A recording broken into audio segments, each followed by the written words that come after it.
Igreja Presbiteriana da Encruzilhada. Irmãos, neste momento nós queremos convidar as nossas crianças à frente, com as professoras, professores. Nós vamos orar por elas. Logo em seguida nós vamos passar a palavra do pregador desta noite. Professores, vamos lá, boa noite.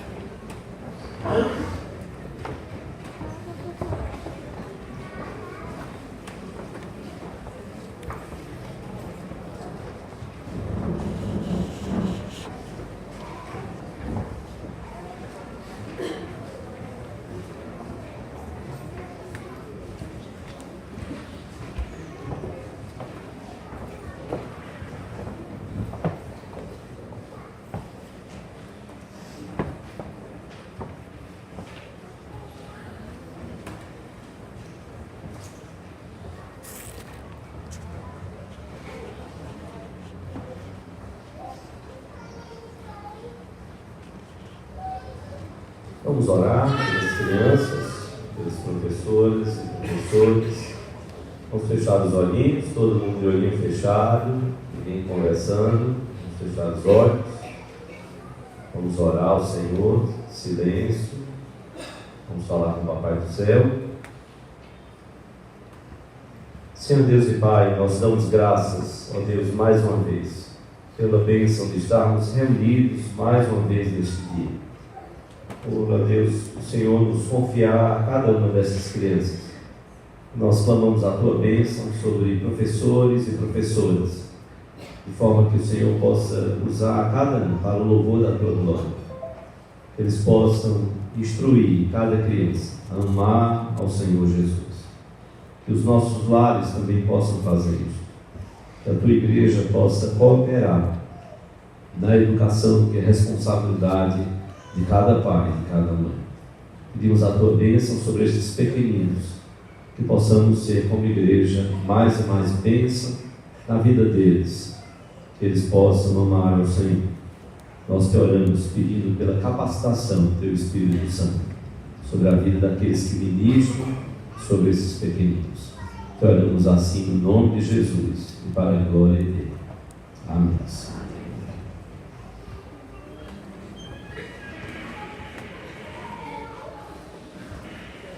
Meus irmãos, é um prazer muito grande recebermos nesta noite o pastor Robson Cruz.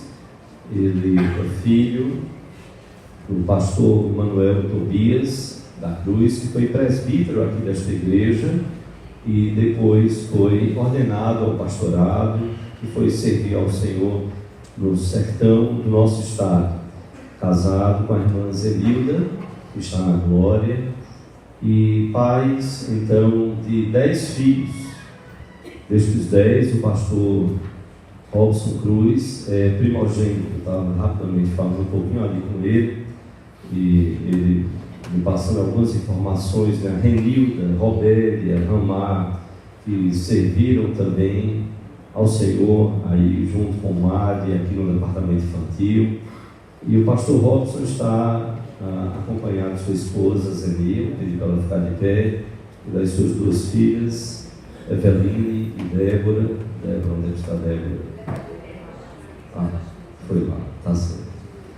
Queremos dar os bem-vindos a esta família muito querida aqui da igreja. E imagine você ser primogênito de 10 filhos, não é? Caçula Rosa, além aí da Renilda, Robélia, Ramar. Não, isso aí não vem ao caso agora, não é coisa, mas você vai ter briga familiar. Mas eu chamei a atenção para o fato de ser pastor, de ser primogênito, porque você lembra daquele jogador de futsal, Manuel Tobias, que foi melhor jogador, ganhou prêmio, antes de Falcão, né? O futsal, é irmão do pastor Robson. Então o importante é o ministério pastoral. Que bênção de Deus. Na verdade, todos são importantes para a glória de Deus, e essa importância vem do Senhor para a vida da gente. E cada um servir ao Senhor, onde foi chamado, como Manuel Tobias Júnior, servia ao Senhor e testemunhava ali por onde passar, da sua fé no Senhor Jesus Cristo. Mas hoje estamos para ouvir a palavra de Deus através do instrumento que Deus então escolheu para esta noite, o pastor Robson Cruz, que possamos ouvir com bastante atenção, que ele se sinta à vontade, é a casa dele, que Deus possa abençoar e usá-lo para a glória do nome do Senhor. Meus amados, graças e paz. Deixa eu mal ver aqui que a coisa está pesada. Deixa eu começar fazendo aqui um pequeno relato. Me permitam fazer. A minha história com o Magno começou de fato lá nos livros que a nossa irmã aqui apresentou também. Eu só fui apenas talvez de pouco correio para dizer, olha, eu tenho um grupo de pessoas lá na igreja presbiteriana da Encruzilhada que gostam de trabalhar com crianças, então chame-as, elas foram. Mas, efetivamente, queridos, eu queria dizer aqui, pontuar, de fato, um testemunho. Em 2013, lá em Maceió, Deus me conduziu a um ministério que tem nome Projeto de Semear. Isso em 2013. Nós estávamos na 7ª igreja presbiteriana lá em Maceió e Deus me incomodou em poder distribuir exemplares da palavra de Deus, agregar junto a essa semeadura da palavra de Deus algo que pudesse trazer um treinamento de capacitação, um treinamento também de incentivo a irmãs e irmãos que tinham interesse em trabalhar com crianças. E, de imediato, eu pensei aqui no MAT da Igreja Presbiteriana da Encruzilhada. E como os irmãos sabem, a Rosa, ela sempre participou dessa coisa. E aí eu digo, Rosa, será que dá para fazer uma parceria? E ela disse, não, vamos conversar com o pessoal, não sei o quê, não sei tal. E terminou se concretizando a parceria. 2013, desse ano lá em Maceió, o projeto Semear. E aí, nós tínhamos, ou seja, dentro do nosso objetivo ali, inicial, a gente poder fazer um planejamento e veio 3 trilhas. A primeira, a semeadura da palavra, uma meta aí de 1000 Bíblias distribuídas a cada ação missionária, e voltado para a igreja presbiteriana, as igrejas presbiterianas do Nordeste, as mais carentes. A segunda trilha, a oficina de aperfeiçoamento aí do MAD, que faz com muita maestria, com muito nível de excelência. E uma terceira trilha, a questão do louvor. A gente dá instruções em termos de campo harmônico, quem toca bateria, quem toca violão, quem toca teclado, quem toca guitarra. E aí, complementando isso também com algumas dicas em termos de escolhas de cânticos, entre adoração, louvor, e essa questão também do vocal. Isso aconteceu muito bom, muito satisfatoriamente falando, a partir de 2013. E nós vimos nessa caminhada. E quando foi esse ano, o presbitério de Alagoas me deu uma função de secretário presbiterial de missões, porque lá no presbitério de Alagoas, em Maceió, no estado de Alagoas, são 6 campos missionários da Junta de Missões Nacionais da nossa IPB, dos quais, ou seja, os 6, eles são vinculados, ou seja, como parceria mesmo com o presbitério de Alagoas. E aí, nada melhor do que a gente poder acoplar ou incorporar o projeto Semear nos campos missionários. E como foi bom? E tem sido bom. Nós já fizemos esse ano 4 Semear. Quando eu oro, Deus me mostra estratégias. Já temos aí mais de 8 estratégias. E aí a gente começou a pensar nisso, diante de Deus, colocar isso com muita oração diante do Senhor, com muita responsabilidade, com muito zelo, com muita dedicação, com muita fé, com muita crença. O fato é que já temos, não um local, mas já vimos um local, a partir de um bairro chamado Ponta da Terra.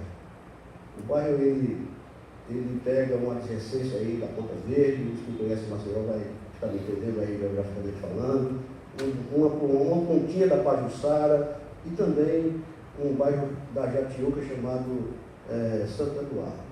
Mapeamos a ponta da terra, demograficamente falando, chegamos a uns dados aí interessantes, são 77.700 pessoas que vivem aí na ponta da terra, pegando também esses bairros adjacentes.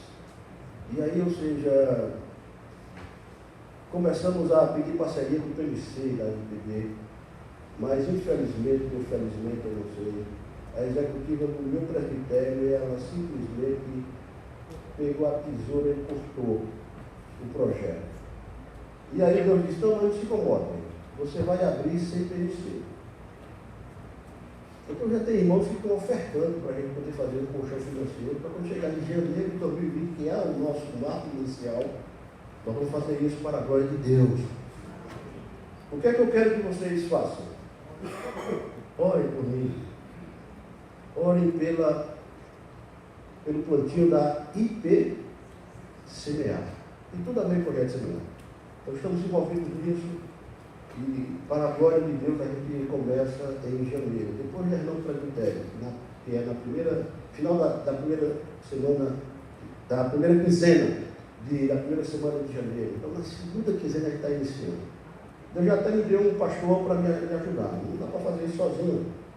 O reverendo Fábio, hoje missionário lá no Campo de Esperança, na Paraíba, perto de Campina Grande. A partir de janeiro ele vem para Maceió.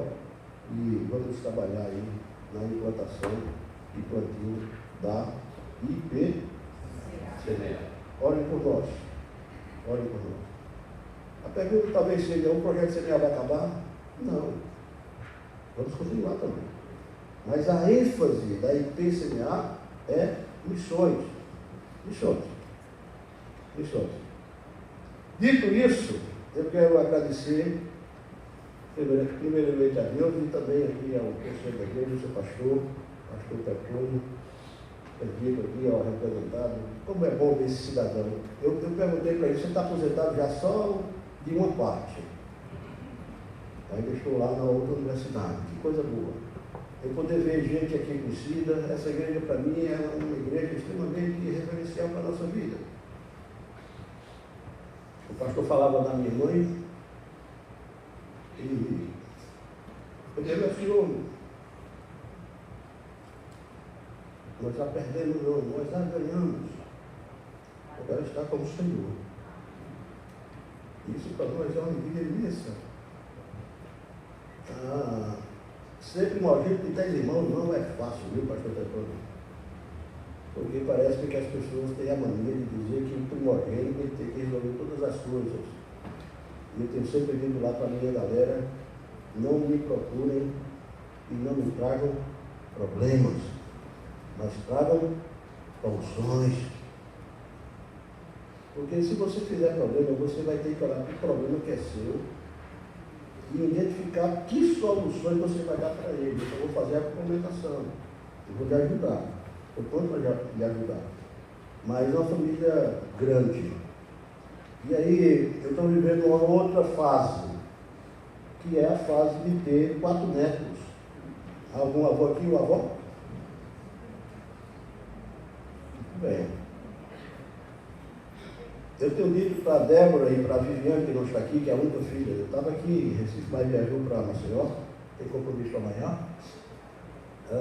Tem o João, aqui vai estar 1 ano agora em outubro. Eu tenho dito para a Viviane e a Débora, que são as mães dos meus 4 netos, eu só curto-os. Eu não intervenho na educação deles, eu não dou bronca, eu só curto eles. Então, eu estou muito feliz nesta noite. Mas sem mais delongas, como diz o outro, eu queria que você abrisse a palavra de Deus nesse instante, em nome de Jesus, com toda a disposição do seu coração, com toda a garra das suas forças, entendimento, alma. Salmo 13, Salmo 13. Obrigado ao Mário pelo convite. É bom servi-las. Muito obrigado. Deus possa multiplicar forças a cada um, em nome de Jesus. Salmo de Davi, o Salmo 13, mesmo acertados, mas depreenda aí onde você estiver, referência a essa palavra do Senhor. Palavra que tem poder para transformar você, palavra que tem poder para consolar você, palavra que tem poder para edificar você, palavra que tem poder também para exortar você, e você sair daqui diferente, abençoado, em nome de Jesus. Amém? Diz assim a palavra de Deus: até quando, Senhor, esquecer-te-ás de mim para sempre? Até quando ocultarás de mim o rosto? Até quando estarei eu, Senhor, relutando dentro em minha alma, com tristeza no coração a cada dia? Até quando se erguerá contra mim o meu inimigo? Atenta para mim, Senhor, responde-me, Senhor Deus meu, ilumina-me os olhos, para que eu não durma o sono da morte, para que não diga o meu inimigo, prevaleci contra ele, e não se regozijem os meus adversários, vindo eu a vacilar. No tocante a mim, confio na tua graça, regozije-se o meu coração na tua salvação. Vamos juntos aqui, o verso 6, a nossa voz. Cantarei ao Senhor, por quanto me tem feito muito bem. Dá para repetir o verso 6? Cantarei ao Senhor, por quanto me tem feito muito bem. Fala conosco, Senhor, em nome de Jesus. Inclina o nosso coração e todo o nosso ser para ouvir a tua doce voz, em nome de Jesus. Amém. Meus amados irmãos e irmãs, o constante encanto e atualidade dos salmos, dos saltérios, são devidos à intensidade espiritual que os mesmos evidenciam na sua essência. E é interessante perceber que os salmistas, eles são unânimes em adorar a Deus, seja qual for o modo, o motivo ou a variedade de circunstâncias. Eles sempre tendenciam, eles sempre exercem, eles sempre fazem essa adoração ao Senhor nos salmos. É interessante percebermos que cada canção, cada cântico, e por que não dizer cada poesia, e por que também não acrescentar nesse diapasão cada acorde harmônico, eles englobam, eles expressam um eco, talvez uma vibração, um som de uma vívida relação pessoal com Deus. Ou seja, os seus cânticos em nódia produzidos são teológicos, não foge dessa visão, dessa percepção, desse foco, dessa baliza. Você encontra muita teologia nos salmos. Os salmos servem para nos ensinar a orar ao Senhor Deus. O salmo nos serve também de conforto em qualquer circunstância da nossa vida. Quem é que aqui neste auditório, dessa plateia, não sabe de qual? O Salmo 23 e outros salmos. Os seus cantos em nódia produzidos são teológicos. Eles realçam, eles enfatizam o Deus triuno, o Deus Pai, o Deus Filho e o Deus Espírito Santo. Os salmos, meus amados, são constituídos, como foi dito aqui neste púlpito hoje, de 5 livros. São, portanto, eu digo aqui, tomos ou segmentações Salmos de 1 até o Salmo 41. O segundo engloba os Salmos 42 até 72. O terceiro, os Salmos 73 a 89. O quarto inclui os Salmos 90 a 106. E, finalmente, o quinto livro, os Salmos 107 a 150. Agora, preste atenção aqui em nome de Jesus. Sabe o que me chama a atenção quando eu falo isso? O que me chama a atenção é o fato que os cinco livros que compõem os Salmos, eles são intercalados por doxologias, que são fórmulas litúrgicas de arremate de um cântico ou de uma oração. Vocês observem. Se você abrir a sua Bíblia no Salmo 41, verso 13, vai encontrar o que eu vou dizer agora. Bendito seja o Senhor Deus de Israel, de eternidade para eternidade. E aí o texto diz amém e amém. Vejam que isso é entre o final do livro 1 para o início do livro 2. Há sempre uma doxologia entre os salmos. O Salmo 72, no verso 19, diz: bendito para sempre o seu glorioso nome, e da sua glória se encha toda a terra. E aí você pode dizer comigo, amém e amém. Quando você vai para o Salmo 89, o verso 52, para iniciar o Salmo 90, diz lá o texto da palavra de Deus: bendito seja o Senhor para sempre. E aí vem a expressão qual? Amém e amém. Quando você olha o Salmo 106, o verso 48, tem essa doxologia também. Bendito seja o Senhor, Deus de Israel, de eternidade a eternidade. E aí olha a expressão: e todo o povo diga o quê? Amém, aleluia. E finalmente, a última doxologia é o Salmo 150, que diz assim: aleluia, louvai a Deus no seu santuário, louvai-o no firmamento, obra de quê? Do seu poder. Louvai-o pelos seus poderosos feitos, louvai-o consoante a sua muita grandeza, louvai-o ao som da trombeta, louvai-o com saltério e com harpa, louvai-o com adufes e danças, louvai-o com instrumento de cordas e com flautas, louvai-o com símbolos sonoros, louvai-o com símbolos retumbantes. E aí você pode dizer comigo: todo ser que respira, louve ao Senhor, aleluia. Agora olha aqui uma outra informação para você nesta noite. Afirmam os eruditos que o Salmo 13, autoria do rei Davi, Davi que foi dito pelo Senhor, homem segundo o coração de Deus, foi composto a partir da perseguição que o seu filho Absalão exercera em relação ao seu próprio pai, Davi, como consequência da usurpação momentânea.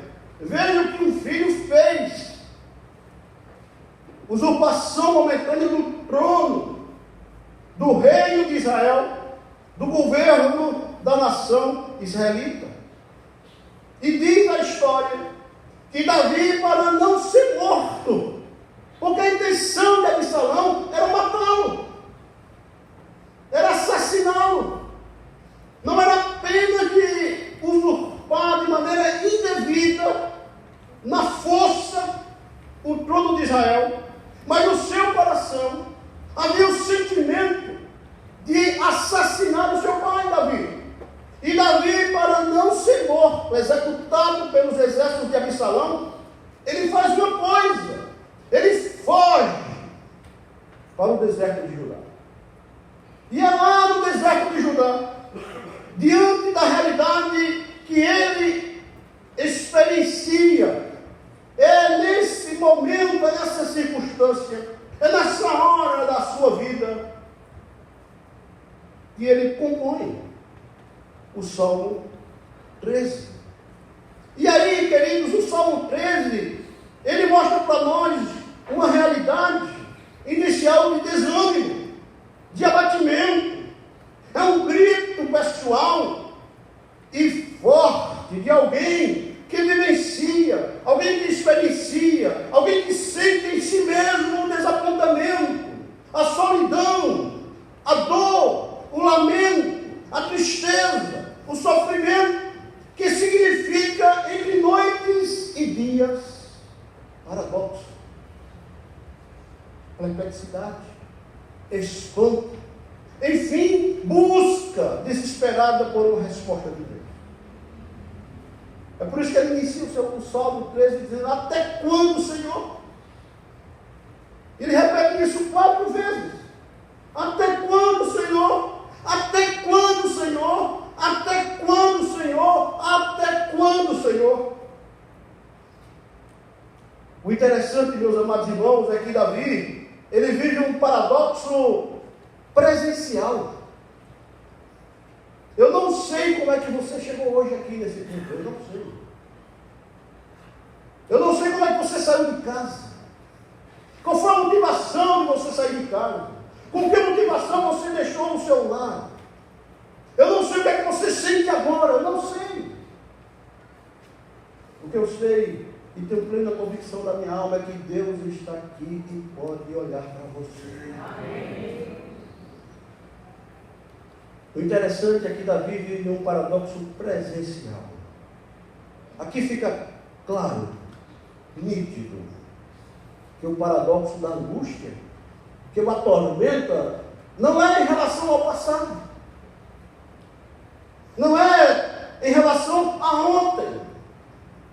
A angústia, a tristeza, de igual modo, não é também em relação ao futuro.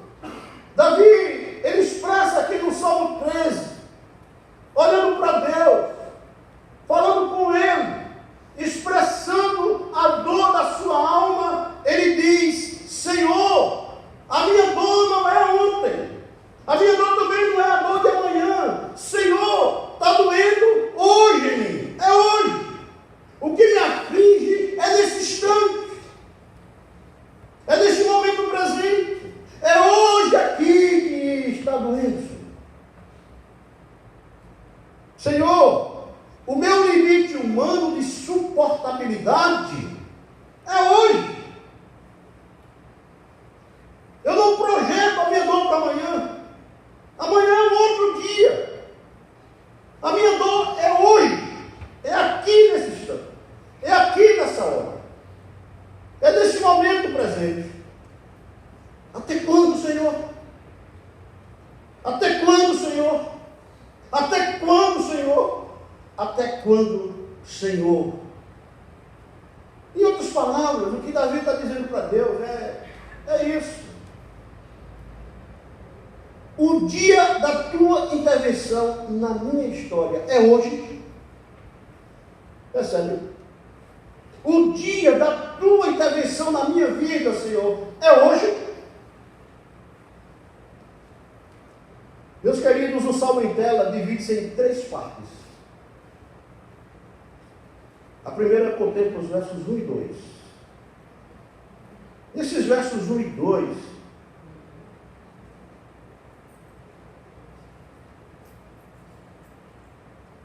Davi, ele processa de forma repetitiva, e por que não dizer reafirmativa, 4 indagações. Até quando, Senhor? Estamos juntos aqui? Até quando, Senhor? Até quando, Senhor? E até quando, Senhor?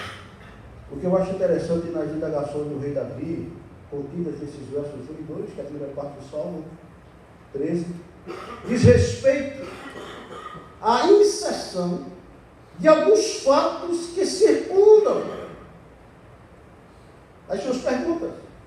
Essas perguntas aqui não estão de forma vazia, sem um conteúdo, sem algo em volta, sem algo que tangencia o seu apelo em relação a Deus. Observe, os versos 1 e 2 do Salmo 13. Ele diz assim: até quando, Senhor, esquecer-te-ás de mim para sempre? Até quando ocultarás de mim o rosto? Veja, essas estrofes da canção do poeta Davi, elas merecem aqui, para mim e para você, uma pausa, um intervalo, objetivando uma reflexão e também um aprofundamento. Para muitos, quando lê essa expressão de Davi, até quando, Senhor, esquecer-te-ás de mim para sempre? Até quando ocultarás de mim o rosto? Para muitos, Davi virou o cabeção. Ficou doido. Para muitos, Davi, em função de se encontrar em pleno deserto, endoidou. Ficou doidão. Exagerou para muitos. Exacerbou em sua oração, em sua petição, em sua súplica ao Senhor. Para muitos, como é que alguém ousa questionar Deus desse modo? Para muitos, será que Davi perdeu a noção, a compreensão de quem é Deus? Certamente, meus amados irmãos, Davi não leu, para muitos, ou se algum dia leu, não considerou a promessa de Deus por boca do profeta Isaías. Quando ele escreve lá no capítulo 49, verso 15, exatamente isso: acaso pode uma mulher esquecer-se do filho que ainda mama, de sorte que não se compadeça do filho do seu ventre? E aí o profeta Isaías, falando do Senhor, diz assim: mas ainda que esta viesse a se esquecer dele, eu, o Senhor, todavia não me esquecerei de ti. E o verso 16 diz: eis que nas palmas das minhas mãos te gravei, os teus muros estão continuamente perante mim. Então, para muitos, Davi começou a pensar de forma não normal. Para mim não, Davi faz todo sentido em falar dessa forma na sua oração ao Senhor. Porque Davi, queridos, ele fala a respeito de Deus a partir da sua dor. E o maravilhoso é o fato de que Deus não se ofende. Isso é maravilhoso. Não fica iracundo. Qual a razão?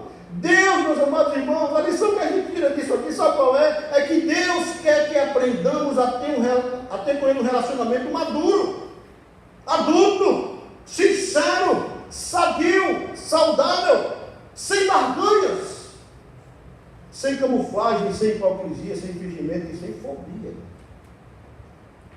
Isso me faz lembrar o profeta Abacuque, que orou no mesmo diapasão. Até quando, Senhor, clamarei eu e tu não me escutarás?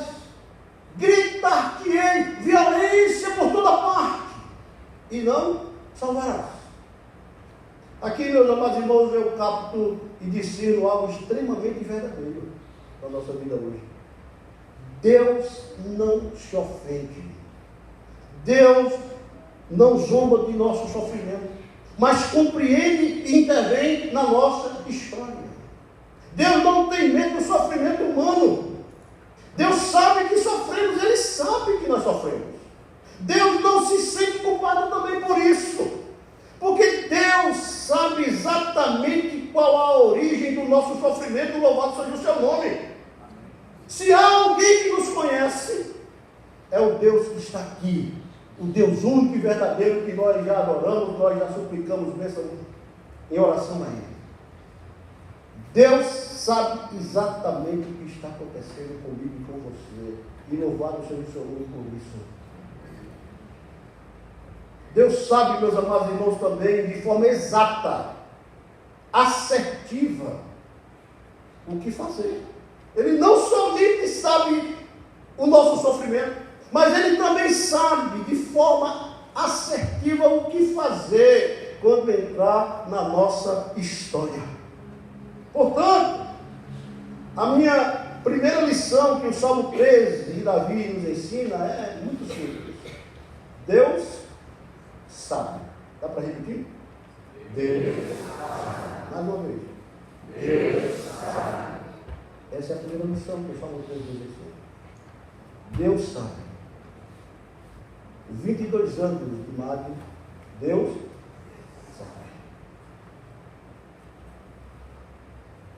Outro fato interessante que eu observo ainda nos versos 1 e 2 do Salmo 13 é a configuração que o Salmo em tela faz do sofrimento.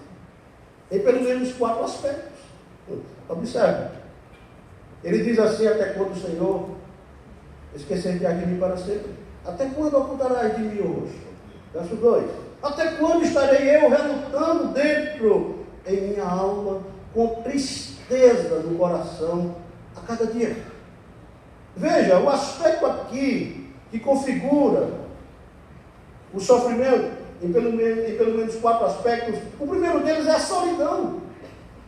Davi ele se sente sozinho, por uma razão, porque Deus estava esquecido dele. Ele entendia assim. A outra coisa é a vergonha, porque parecendo que Deus não cuida dele, transmite-lhe o sentimento da sua insignificância. Será que você nunca se sentiu dessa forma? Desvalorizado pelo outro? E se você começa a pensar na desvalorização do outro em relação a você, a partir do momento que você começa a dar asas a isso, a partir do momento que você começa a crer e depositar todas as fichas nisso, você vai acabar muito pior. Mas quando alguém exerce para com você desvalorização, mas quando você pensa no Deus que é o seu Deus, isso muda. Isso muda. Porque aquilo que é dito em relação a você não é aquilo que Deus pensa em relação a você. O profeta Jeremias diz assim no capítulo 29: eu é que sei, verso 11, falando da parte do Senhor, que pensamentos tenho a vosso respeito. Eu tenho pensamentos não de mal, para vos dar o fim que desejais. Queridos, vergonha. Outro aspecto, o terceiro aspecto dentro desse sofrimento que o salmista Davi esclarece aqui é o desespero. Porque ele é deixado aos seus próprios recursos e limitações. Ele fala isso de maneira tão clara aqui: até quando estarei eu relutando dentro da minha alma? Agora, um outro aspecto, o quarto aspecto aqui, é a injustiça. Veja que isso tem a ver conosco, isso tem a ver com a nossa realidade em volta, isso tem a ver com os nossos dias, isso tem a ver com a nossa segunda-feira que está aí bem próximo. Injustiça. Ele olha para Deus: não é justo, Senhor, porque os seus inimigos têm a vantagem e estão em situação bem melhor, enquanto ele, que busca viver retamente diante do Senhor, acha-se abatido, destituído de poder, de força, de entusiasmo para viver. É a linguagem que ele usa: até quando estarei eu relutando dentro da minha alma, com tristeza no coração, cada dia. Isso aqui é um paradoxo presencial. Agora, por gentileza, olha aqui para mim em nome de Jesus. Se você tem algo para dizer, para falar, para expressar, para verbalizar, diga, fale. Sabe para quem? Para Deus. A melhor forma de falar com Deus é falar a verdade para Ele. Você sabia disso? Se você tem algo a falar, fala para Deus. Agora fale verdade para Deus. Por que eu digo isso? Por algumas razões. Ele entende e nos percebe. Ele é a melhor pessoa para nos ouvir. Ele entra na nossa história e recupera as nossas perspectivas e expectativas. Ele é capaz de promover mudanças em você, segundo a sua soberana vontade.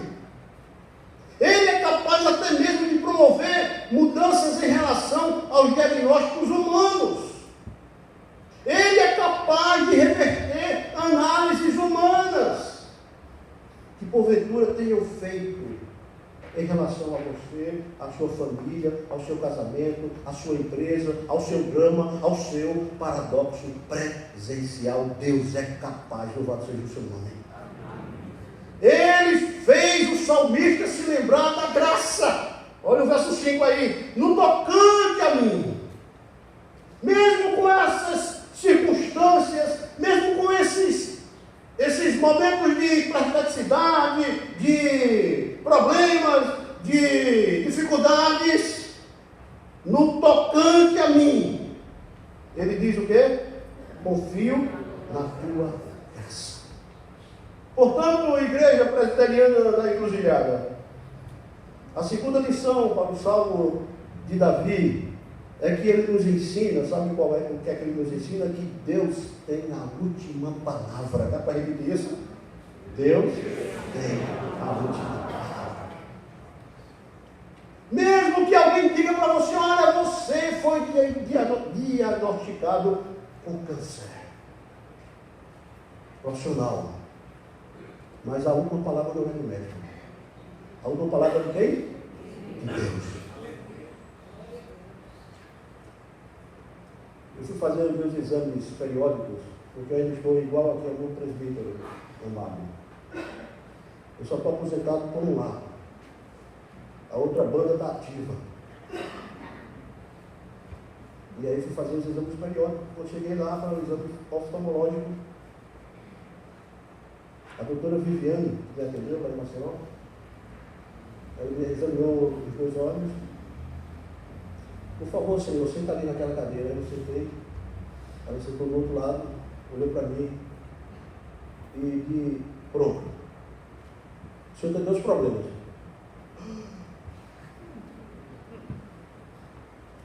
Acabei da notícia assim. Nem me preparou. Eu disse, será que eu estou sério?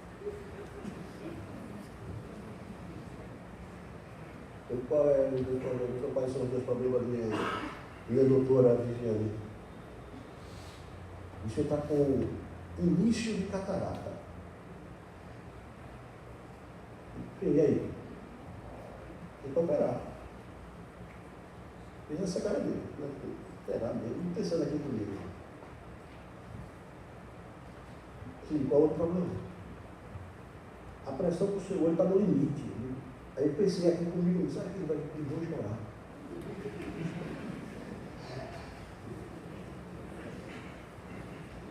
Aí fiquei pensando, não, mas a última palavra não é da doutora Viviane.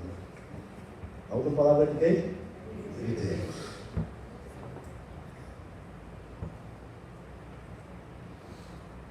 E olha uma coisa, Deus tem a última palavra para qualquer circunstância da nossa vida e caminhada histórica. Há uma canção, meus amados irmãos, do nosso cancioneiro, da nossa sinódia, Novo Cântico. É um hino que eu gosto muito. O título dele é Comunhão Preciosa.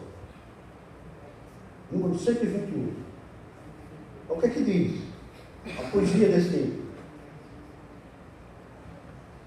A segunda estrofe diz assim: ao sentir-me rodeado de cuidados do quê? Terreais, irritado e abatido, ou em dúvidas fatais. Olha o que é que o hino ensina-nos. A Jesus eu me dirijo nesses tempos de aflição. As palavras que Ele fala produzem em mim e você o quê? Paz, consolação. A estrofe do hino diz assim: trazem paz, consolação. A última palavra é de quem? É de Deus.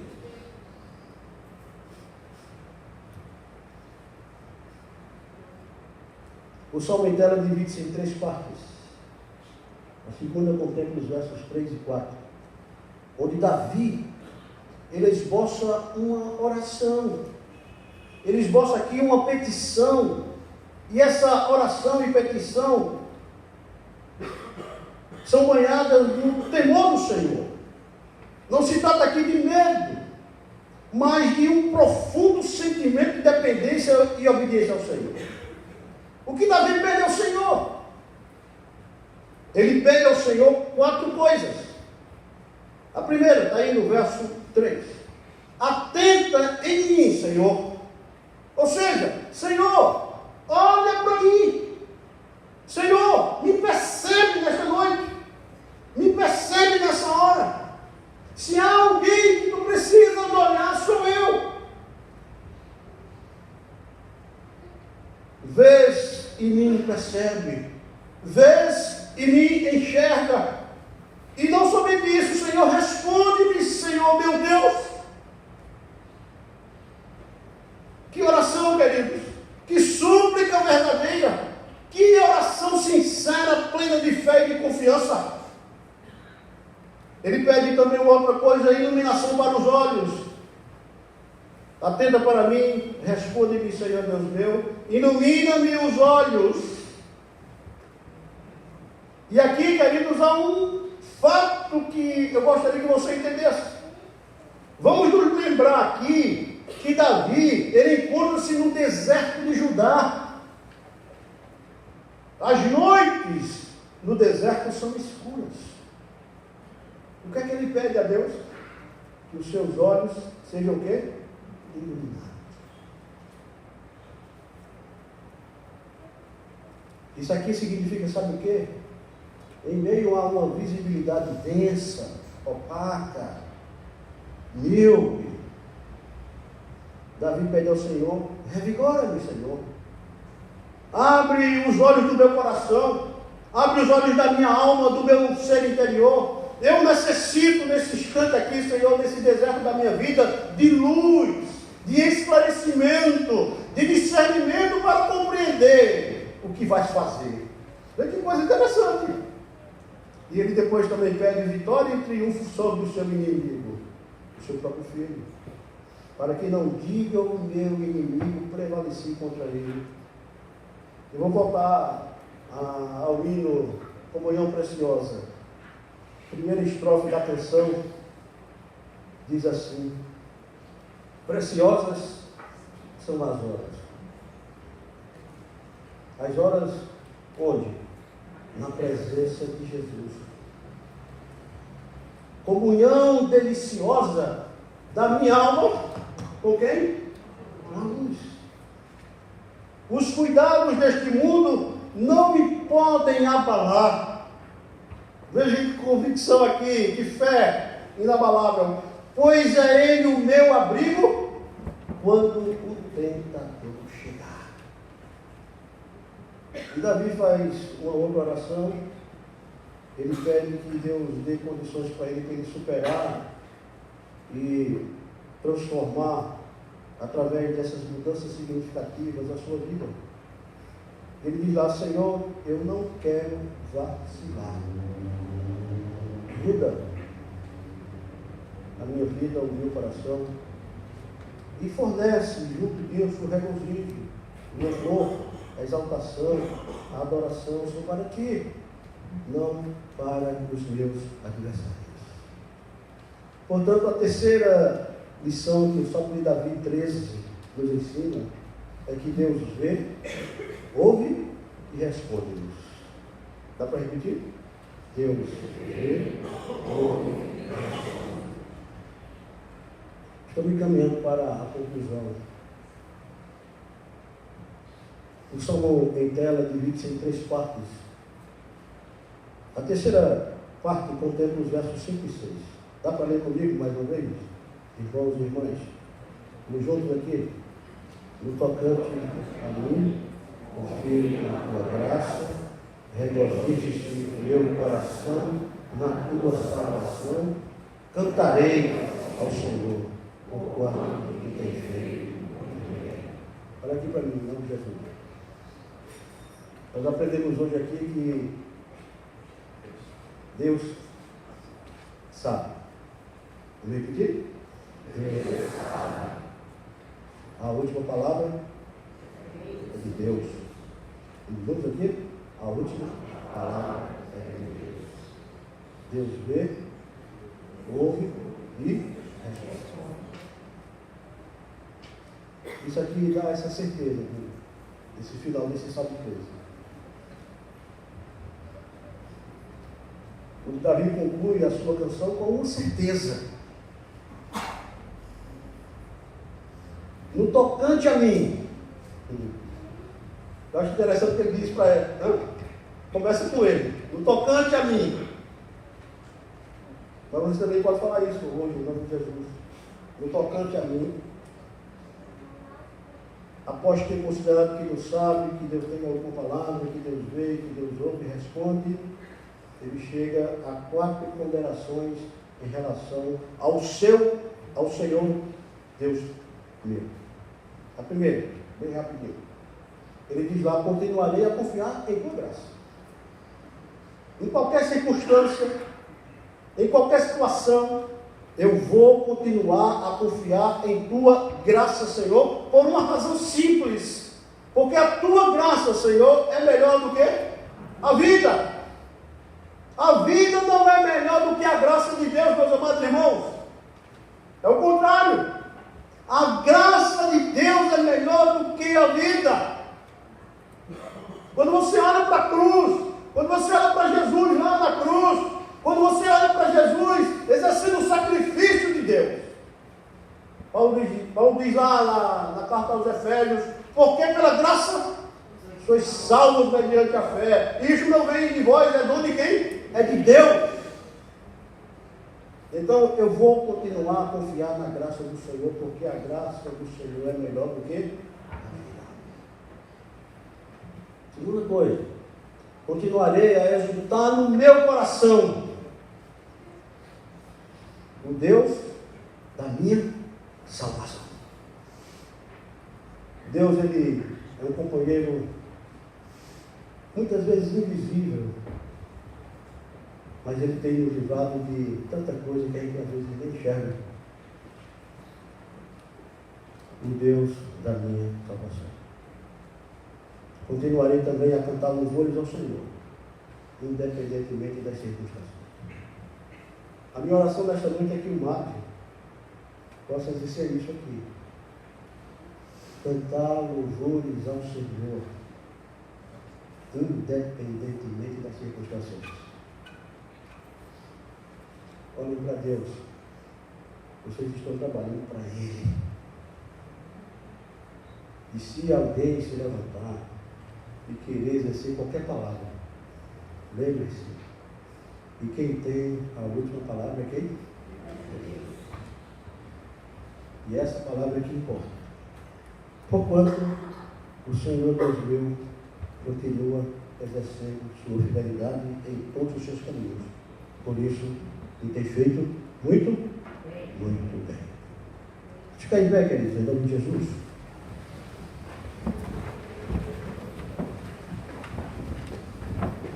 Se vocês me permitem, eu queria cantar um louvor com vocês. É possível? É possível? E aí a reverenda vai me ajudar aqui. Não dá para a gente poder aprender de Deus nesta noite sem poder exercer adoração a Ele. Louvor a Ele. Em nome de Jesus.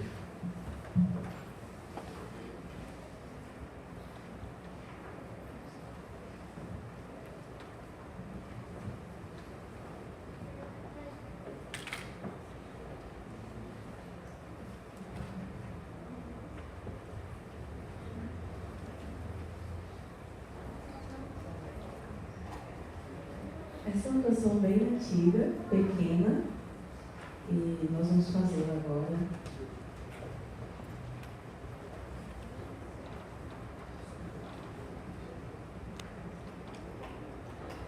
Você vai mudar a música. Se você combinar lá comigo, você vai mudar. Então vamos lá, vai uma presença, tá?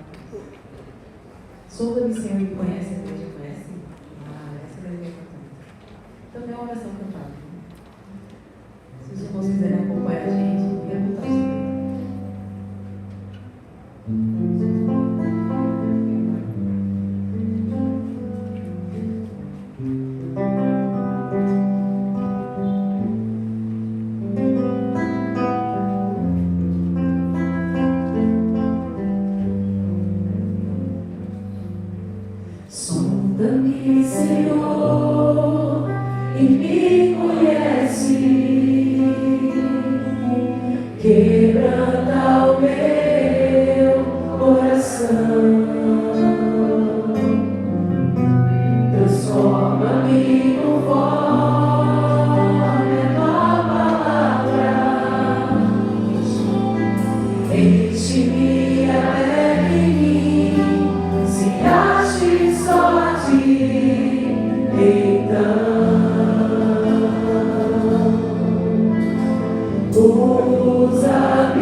Usa-me como um farol que brilha à noite, como ponte sobre as águas, como abrigo no deserto, como flecha que acerta o alvo. Quero ser usado da maneira que te agrade, em qualquer hora, em qualquer lugar.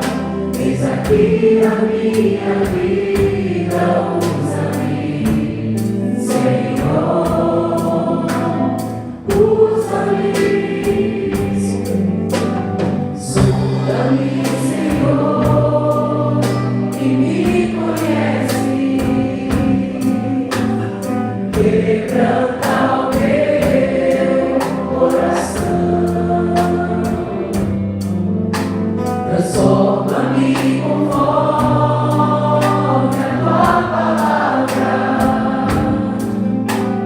e enche-me, alegre em mim, se ache só a ti, então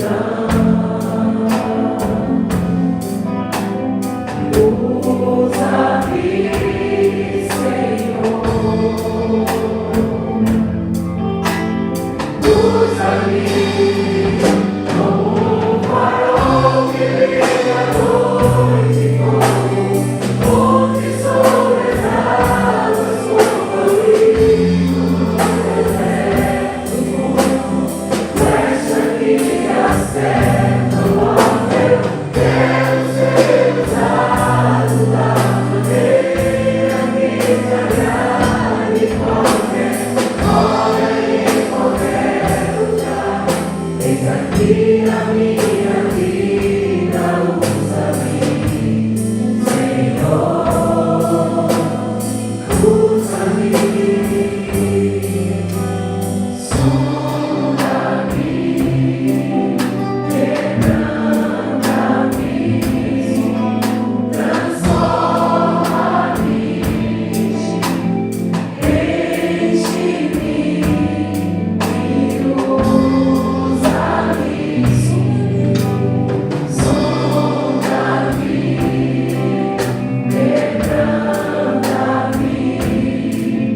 transforma-me, enche-me e usa-me, Senhor, como um farol que brilha à noite, como ponte sobre as águas, como abrigo no deserto, como flecha que acerta o alvo.